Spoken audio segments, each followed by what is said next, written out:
Europe 1, La France bouge. Elisabeth Assayag. Bien sûr qu'elle bouge cette France et nous on le voit chaque jour sur Europe 1 entre 13h et 14h avec des entrepreneurs, des patronnes, des patrons, des parcours de vie. Peut-être que vous aussi vous avez envie de monter votre entreprise, une association, vous avez une idée, eh bien allez-y, lancez-vous parce qu'on le voit chaque jour dans La France bouge, même ce qui est impossible paraît possible. Ici, aujourd'hui, à l'occasion du Mondial de l'Auto, on parle de nos voitures avec un équipementier français présent partout dans le monde de la mobilité. On en parle avec vous Laurent Favre, vous êtes le directeur général de Plastic Omnium. Nous sommes toujours avec Cédric Bernard, cofondateur de Proof Station, l'inspection automobile assistée par l'intelligence artificielle, et avec Aymeric Libaud, vous êtes le fondateur de Transition One. La France bouge. La pépite du jour. Aymeric, vous avez 52 ans, c'est pas votre première entreprise. Pour celle-ci, tout a démarré pour Transition One en 2017. C'est bien Exactement. cela. Vous étiez très précis quand vous avez raconté à nos équipes la façon dont Transition One a démarré. Ça a démarré le 6 juillet 2017 vers 15h. Exactement. Alors ça, franchement, on n'a jamais eu ça. À ce moment-là, Nicolas Hulot présente son plan climat Alors oui, alors et annonce la fin à la vente des véhicules thermiques neufs pour 2040. Et en fait, 2040, ça touche qui à cet horizon? Moi, j'aurai 70 ans en 2040. J'y pense jamais. Et comment on peut faire changer le comportement d'une nation? C'est un peu l'objectif de l'époque, en donnant des objectifs aussi loin. Et surtout que le problème, c'est pas de dire on interdit les nouvelles voitures, les anciennes voitures polluantes. C'est qu'est-ce qu'on fait de l'existant? Qu'est-ce qu'on fait de ce qu'on a là aujourd'hui, de ce qui est déjà là? C'est un vrai enjeu. Donc, vous avez eu envie de vous lancer dans le rétrofit, c'est-à-dire la conversion d'une voiture thermique en une voiture électrique. C'est comme ça que naît Transition One. Le reste, vous allez nous le raconter. C'est quoi Transition One? Quelle est votre technique? Est-ce que vous changez tout? Est-ce que vous changez pas tout? Bref, vous allez tout nous raconter. Vous avez 1 minute pour le pitch. C'est parti. Donc c'est vrai qu'il y a 1,4 milliard de voitures sur Terre et on ne peut pas se dire qu'on va les remplacer par des neuves. Et au final, il faut donner l'opportunité au plus grand nombre d'agir face à l'urgence climatique. Donc à Transition One, ce qu'on propose, c'est de convertir ces véhicules thermiques en électriques. Un des secrets du rétrofit, c'est de ne pas changer trop de choses dans la voiture. Donc on extrait le moteur thermique, essence ou diesel, on remplace par un moteur électrique qu'on met directement sur la boîte de vitesse, on met un pack batterie et la voiture a 100 km d'autonomie. Mais si au final, parce que notre mission c'est de faire économiser 1 million de tonnes de CO2 équivalent en 10 ans, c'est pas que de livrer des voitures, il faut donner l'opportunité au plus grand nombre, donc le produit, il faut qu'il soit abordable. Notre positionnement prix pour cette conversion, c'est de proposer un prix à partir de 5 000 € après les primes. J'ai une voiture, je l'emmène chez un partenaire, parce qu'on est en train de monter un partenaire à proximité, je l'emmène chez un partenaire et en 4 heures, la voiture devient électrique. On recycle ce que l'on extrait, parce que l'objectif du rétrofit, c'est de produire bas carbone. Bravo, on a tout compris, vous avez tout compris autour de la table. Bon, en même temps, vous êtes des spécialistes. En tout cas, moi, j'ai compris. Merci Aymeric Libaud, fondateur de Transition One. Donc, tout a démarré en 2017. Entre-temps, il y a eu cette crise sanitaire, il y a eu toute cette prise de conscience, parce que finalement, même la crise sanitaire nous a tous fait prendre conscience de cet enjeu. Et l'été 2022 aussi. Ouais, et l'été 2022, évidemment. Donc, les conversions que vous faites, elles sont faites par des garagistes qui sont... à proximité de la maison, à proximité de chez nous, et qu'on cherche à densifier le réseau aux alentours de 20 à 30 km. Mais vous leur livrez un kit? Alors, je réagis toujours au mot kit, dont la définition veut dire pièces détachées qu'on assemble soi-même. Là, on est un industriel, on va livrer des unités de rétrofit qui seront assemblées et testées dans des micro-factories régionales. On fait du circuit court. Ouais. C'est comme ça qu'on arrivera à produire Mais bas donc, carbone. par exemple, je viens avec ma voiture. Oui. Vous sortez le moteur thermique et vous connectez tout votre processus, votre technologie à la boîte de vitesse, au réservoir d'essence. On a un ensemble qui est sur la partie moteur, qui vient se mettre sur la boîte de vitesse, et à la place du réservoir, on met le pack batterie. Il paraît que ça prend 4 heures. Nous, on le fait en 4 heures. Mais c'est invraisemblable. Non, c'est pas invraisemblable. On n'a peut-être pas demandé à ceux qui sont du monde de l'automobile à savoir le faire en 4 heures. S'il y a urgence climatique, faut pas prendre son temps. Faut être rapide. Et au final, c'est moins cher.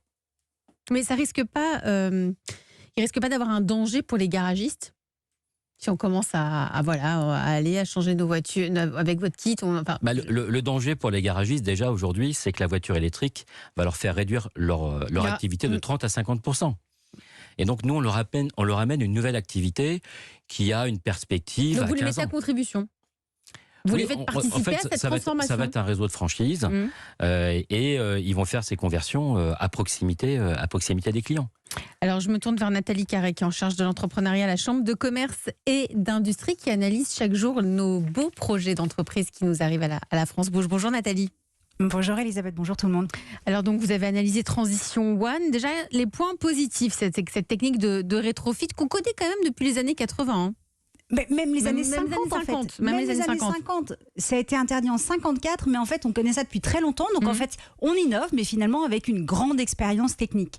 Et puis, avec Transition One, vous visez les modèles les plus courants, dont on se sert pour des petits trajets quotidiens. Donc, c'est pour la deuxième voiture. Et comme votre batterie a 100 km d'autonomie, c'est parfait. Et c'est un bon moyen d'assurer un large déploiement du rétrofit. Vous l'avez dit, 4 heures, c'est hyper rapide. Et puis, effectivement, vous l'avez mentionné, c'est vraiment un moyen d'assurer une nouvelle activité aux garagistes qui vont devoir quand même s'adapter à l'arrivée de l'électrique. Donc ça c'est pour les points positifs. Émeric, vous, votre but c'est de faire économiser 1 million de tonnes de CO2 en 10 ans grâce au rétrofit. Il y a aussi Oui, ça derrière. à Il y a notre atmosphère. tout c'est un engagement environnemental. Tout à fait. C'est-à-dire que moi, C'est pas juste répondre à la demande du président. Ma préoccupation, c'est pas de livrer des voitures. C'est quel usage on sera fait derrière. Et plus on pourra utiliser sa voiture en ayant décarboné sa mobilité, plus on aura les libertés. C'est aussi une réponse aux zones à faible émission mobilité qui arrivent. C'est réaliste, hein, Nathalie? Ça paraît réaliste. Alors, si mes calculs sont bons, 1 million, ça fait à peu près 100 000 voitures, entre 80 et 100 000 voitures d'ici 5 ans. Ça paraît réaliste. Mais voilà, c'est pas si simple parce qu'il y a des attentes du public, on le sait. Mais finalement, aujourd'hui, concrètement, peu de voitures sont rétrofitées parce que l'équation n'est pas simple. Il faut proposer un prix de vente modéré pour que ça soit accessible à ceux qui ont les plus vieilles voitures, hein, et donc aussi les plus polluantes, alors que vous avez des investissements importants à faire pour obtenir les homologations, donc non pas des kits de rétrofit, mais vos unités de... Ils coûtent combien les kits? Il y a le prix sans les primes, c'est ça la Ouais. question notre prix industriel à 24-36 mois sera entre 7 000 et 10 000 euros. D'accord. Nathalie? Donc, effectivement, c'est vraiment le challenge, c'est de rester sur ces 5 000 euros à peu près annoncés après les aides. Alors peut-être 2 voies à explorer. Première voie, trouver des mécènes qui financeraient une partie du coût. Je pense à Renault, par exemple, qui est finalement le pionnier du rétrofit aux États-Unis. Peut-être que vous pourriez travailler avec eux pour les convaincre de considérer le rétrofit comme du mécénat. Je m'explique. Une Renault Twingo électrique neuve, ça vaut 26 500 euros modèle de base. Ça fait à peu près 16 500 euros après les aides. Donc un montant bien trop élevé pour beaucoup de Français, surtout pour une deuxième voiture. Donc si Renault propose un service de rétrofit, il propose un service complémentaire qui ne phagocyte pas son offre électrique neuve, mais qui accompagne les personnes qui ont des moyens financiers limités dans leur Donc, transition ce que vous dites, écologique. c'est que Renault devienne le client de Transition One. Exactement. Il pourrait donc vous aider financièrement pour les homologations et la fabrication des kits et valoriser cette action comme une action de solidarité. Vous seriez le partenaire de Renault pour mettre en œuvre ce rétrofit et faire effectivement les contrôles réguliers qui s'imposent. Voilà, l'angle de la solidarité. Ou alors, deuxième idée, considérer le rétrofit comme un premier pas vers une voiture neuve électrique. Je m'explique encore, il est fort probable que les personnes qui n'ont pas les moyens d'acheter un véhicule électrique aujourd'hui attendent que leur voiture rétrofitée tombe en ruine pour en changer. À ce moment-là, pas sûr que les aides soient toujours d'actualité. Il faut donc anticiper pour qu'ils ne soient pas bloqués dans quelques années.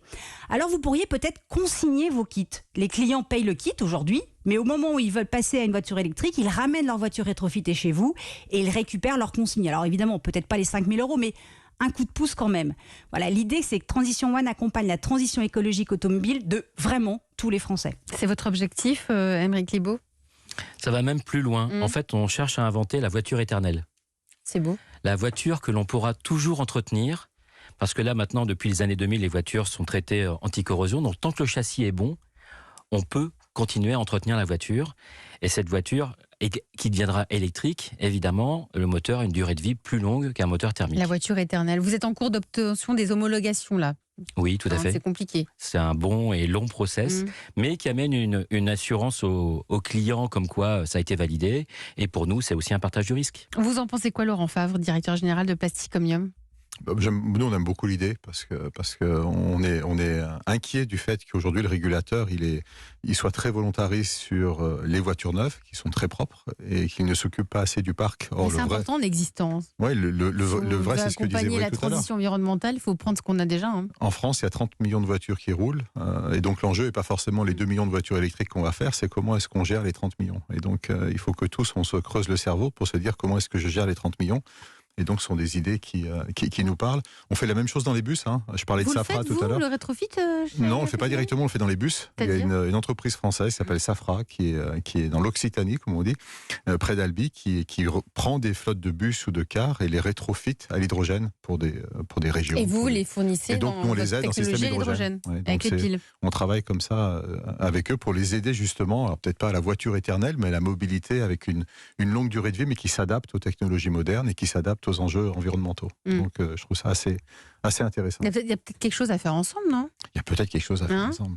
Aymeric Libaud, fondateur de Transition One, là aujourd'hui vous nous disiez vous étiez en cours d'homologation pour une commercialisation vers la fin 2023 ? Oui, c'est ça.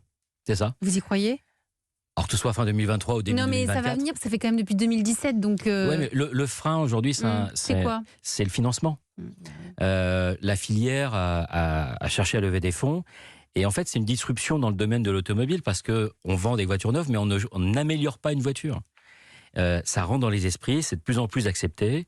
Et donc, les financements arrivent. Et donc, est-ce que j'y crois en entrepreneur ? Évidemment. Parce que sinon, ça ne sert à rien. Vous restez avec nous, Aymeric Libaud. Si vous aussi, vous avez envie de nous envoyer votre projet d'entreprise à Europe 1 et de passer à La France Bouge, il n'y a qu'une seule adresse, Nathalie Carré.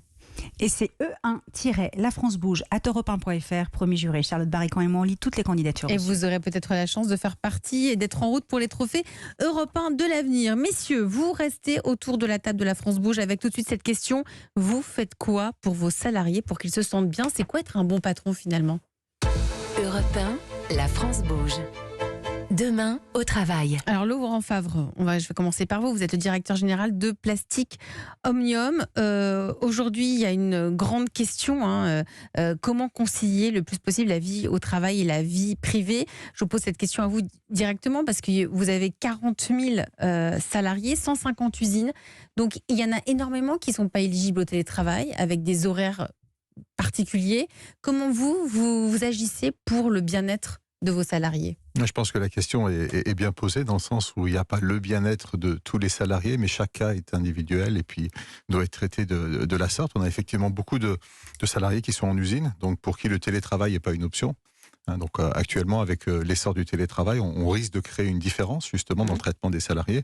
Donc on porte beaucoup d'attention aux salariés qui sont en usine. Et ceux qui sont en usine, du coup, l'attention elle est portée, je crois, sur la sécurité. Beaucoup sur la sécurité, ça sur des fondamentaux, mais d'avoir un environnement de travail qui soit sécurisé. Donc des lieux de vie. Des lieux de vie, des lieux agréables pour les pauses, etc. Mais également essayer de les accompagner dans leur vie de tous les jours, à savoir organiser des garderies d'enfants, des transports, etc. pour que finalement, dès qu'à se focaliser que sur le travail et que tout le reste, on essaie de le prendre en charge. Pour ceux qui sont éligibles au télétravail, vous n'êtes pas trop pour le flex-office, de ce que j'ai cru comprendre.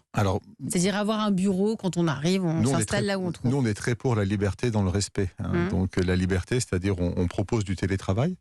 Moi, je pense personnellement qu'un salarié qui passe plus de temps dans son bureau qu'à la maison, c'est sain pour lui et pour l'entreprise à terme, parce que l'entreprise, elle a aussi un rôle social et sociétal. Donc qu'il ait son propre bureau. Et qu'il ait son propre bureau. Donc on propose 2 jours de télétravail par semaine, 3 jours au bureau, le propre bureau également. Et puis on essaie de respecter des horaires de travail qui soient acceptables, parce qu'il y a cet équilibre aussi à respecter. À respecter tout le temps. Cédric Bernard, vous êtes le cofondateur de ProofStation. On l'a dit, vous êtes le fils, petit-fils, arrière-petit-fils de garagiste avec les concessions Bernard. Comment vous, Aymeric, vous avez su vous affranchir de l'immense groupe automobile de votre père pour créer cette start-up de toutes pièces ? Ouais, je pense que garagiste ou pas, en fait, forcément, je suis né dans une famille également d'entrepreneurs où, comme le titre de l'émission le résume bien, on aime bien faire bouger la France et les Français.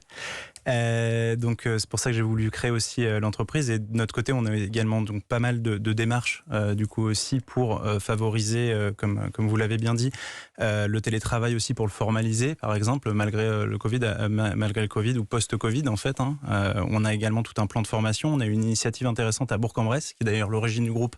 Et là où on est une équipe, nous, on a été soutenu par Pôle Emploi pour lancer en fait ça s'appelle des AFPR, c'est des actions plan de formation, où on a formé des collaborateurs à un nouveau métier amené par l'intelligence artificielle qui n'existait pas encore il y a un an. Ce que vous avez inventé, ça n'existait pas, donc c'est un nouveau métier. Voilà, et il a fallu former des gens en fait et les accompagner en fait dans ce type de sujet. On a également pas mal d'initiatives au niveau de l'environnement, de l'éthique, etc. dans l'entreprise. On est une entreprise zéro papier par exemple. On favorise l'utilisation des outils collaboratifs. Donc on a une imprimante au bureau mais elle ne sert pas. Et toute la famille vous regarde comme ça en étant le start-upper de la famille?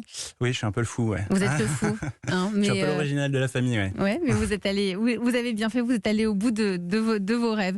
Vous restez avec moi tous les trois, on va boucler l'émission du jour avec la belle histoire d'une entreprise française. Europe 1.